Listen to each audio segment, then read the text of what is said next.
السلام علیکم ورحمۃ اللہ وبرکاتہ۔ امید کرتا ہوں کہ مجھے سننے والے تمام میرے بھائی خیر خیریت سے ہوں گے۔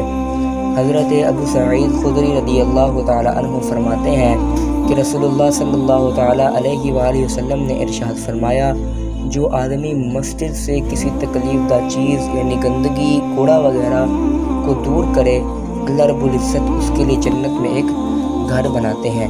اور یہ جو نیکی کا کام ہے کہ مسجد کی صفائی کرنا، یہ اللہ تبارک و تعالی ہر کسی کو نصیب نہیں فرماتا، اور یہ کسی کو نصیب فرماتا ہے۔